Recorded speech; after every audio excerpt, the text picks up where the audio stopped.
touch the sound of silence.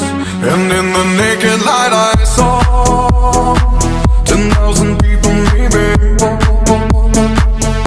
People talking without speaking, people hearing without listening, people writing songs that voices never share.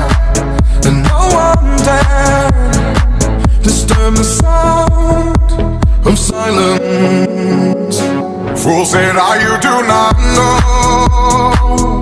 Silence like a cancer grows. Hear my words and I might teach you. Play my arms and I might reach you. But my words, like silent raindrops, fell and echoed in the wells of silence.